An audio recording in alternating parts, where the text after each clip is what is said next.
Chapter 7. The Restaurant Struggles.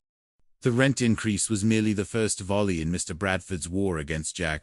The Regal Beagle, once a bustling, beloved neighborhood spot, slowly began to feel the suffocating grip of its new landlord. Jack had always prided himself on the restaurant's reputation for quality food and a warm, inviting atmosphere.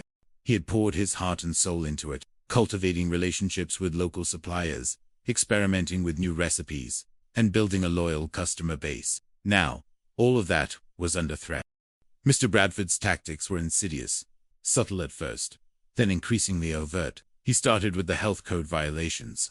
Suddenly, Jack was receiving official-looking letters, citing minor infractions that had never been an issue before: a stray crumb under a counter, a slightly chipped tile, a refrigerator temperature that was a fraction of a degree off. Each violation came with a hefty fine and the threat of closure, if not rectified immediately. "This is ridiculous," Jack fumed, showing Vicky a stack of notices. "He's sending a health inspector here every other day. They're looking for things that don't even exist." Vicky, who had been helping him scrutinize the notices, sighed. "He's trying to wear you down, Jack. He knows you're meticulous about hygiene. He's counting on the stress and the fines to break you." The fines, though individually manageable, quickly added up, eating into the restaurant's already tight profits. Jack had to work longer hours, meticulously cleaning every nook and cranny, constantly on edge, anticipating the next unexpected inspection.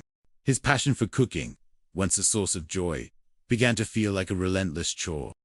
Then came the supplier issues. Jack's usual meat purveyor, a friendly, reliable man he'd worked with for years, suddenly informed him that he could no longer supply the Regal Beagle. "Mr. Tripper, I'm truly sorry, but I've been advised to prioritize other clients. It's a business decision. You understand." The man's eyes held a hint of apology, and Jack knew, without a doubt, that Mr. Bradford was behind it. Similar stories emerged from his produce and dairy suppliers. Suddenly, Jack was scrambling, forced to seek out new, more expensive vendors, often compromising on the quality he so fiercely protected. The cost of ingredients soared, further eroding his profit margins. "He's cutting off your supply chain," Jack Vicky observed, her voice grim. "He wants to make it impossible for you to run the restaurant." Jack ran a hand through his hair, his frustration boiling over. "I can't believe he's going this far. What kind of man tries to destroy someone's livelihood just because he doesn't approve of who his daughter loves?" Vicky wrapped her arms around him, offering a small comfort. "A desperate man, Jack. He's afraid of losing me, afraid of what people will say. He's always been obsessed with appearances and control." The restaurant's once loyal customers began to notice the changes. The menu, once a vibrant tapestry of Jack's culinary imagination, was now more limited, reflecting the difficulty in sourcing ingredients. The prices, reluctantly raised to cover the increased costs, drew murmurs of discontent. The once lively atmosphere was replaced by a subtle undercurrent of tension, a reflection of Jack's own stress. "Everything okay?" Larry asked one evening, noticing the dark circles under Jack's eyes. "You seem a little on edge." "Just a few bumps in the road, Larry," Jack replied, forcing a smile. He didn't want to burden his friends with the full extent of his troubles, especially not Larry, who worried enough as it was. But the bumps were growing into mountains. Mr. Bradford, seeing his tactics having an effect, escalated his attacks. He started making surprise visits during peak dinner hours, standing by the entrance, his imposing figure casting a pall over the dining room.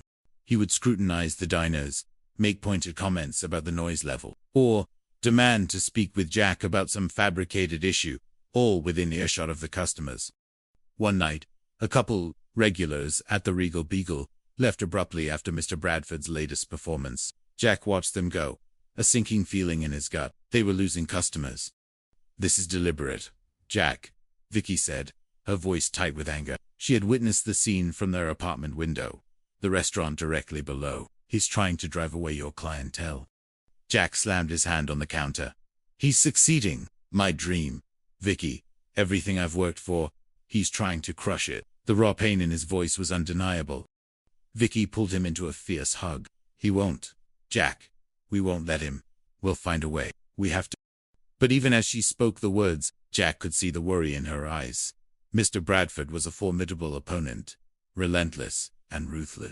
And for the first time, Jack felt a flicker of doubt, a chilling fear that they might not be able to withstand his relentless assault. The weight of keeping the restaurant afloat, of fighting Mr. Bradford, and of protecting their fragile new life together, was becoming almost unbearable. Chapter 8. Vicky's Dilemma Revisited. The relentless pressure from Mr. Bradford began to wear on Vicky. While Jack fought to keep his restaurant afloat, Vicky found herself constantly battling her father's emotional manipulation. He would call her daily, sometimes multiple times, his tone shifting from faint concern to thinly veiled threats. "Victoria, darling, I'm simply worried about you," he'd begin, his voice smooth as silk. "Living in that establishment, with that cook, it's hardly the life I envisioned for my brilliant daughter. You deserve so much more." Then, the veiled threats would follow. "You know, that Houston promotion is still on the table, a wonderful opportunity, a chance to truly excel. I hear they're still holding the position for you. Just in case you come to your senses, it would be a shame to let such a prestigious career path slip away, wouldn't it?" He knew exactly which buttons to push. Vicky had worked tirelessly for that promotion, pouring 2 years of her life into climbing the corporate ladder. It represented not just career advancement, but also her independence. And now, her father was dangling it like a tempting, forbidden fruit, knowing it was a direct challenge to her loyalty to Jack. Vicky would hang up the phone, her hand trembling, a knot of conflict tightening in her stomach. She loved Jack, deeply and unequivocally. Their shared life, despite its challenges, was filled with a joy and intimacy she had never known. But her career, her ambition, was also a part of who she was. The thought of letting go of that promotion, of potentially sacrificing her professional future, was a heavy burden. She tried to talk to Jack about it, but the words caught in her throat. He was already so stressed, fighting for his restaurant, for their future. How could she add another layer of doubt, another source of anxiety? She didn't want him to feel like a burden, didn't want him to think she was regretting her choice to stay. One evening, after a particularly draining day of dealing with Mr. Bradford's latest round of inspections and a new batch of fines, Jack found Vicky staring out the window, her expression distant. "Everything all right, hon?" he asked, wrapping his arms around her from behind, resting his chin on her shoulder. Vicky sighed, leaning into his embrace. He called again. "My father."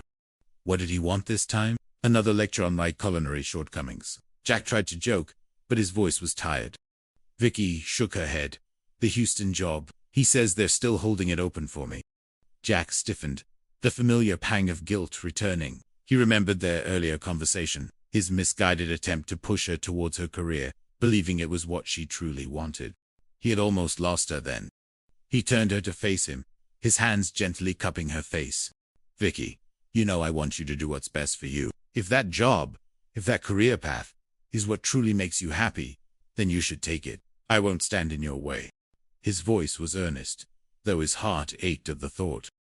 Vicky looked at him, her eyes searching his. "Don't you understand, Jack? You make me happy. This life, with you, is what I want. That job, it was important. Yes, but it's not you." She paused, then continued, her voice filled with a quiet desperation. "But he makes it so hard, Jack. He's trying to make me choose. And I hate that. I even feel a flicker of doubt that I even consider it." Jack pulled her close, holding her tightly. He understood her struggle, the insidious way her father was preying on her vulnerabilities.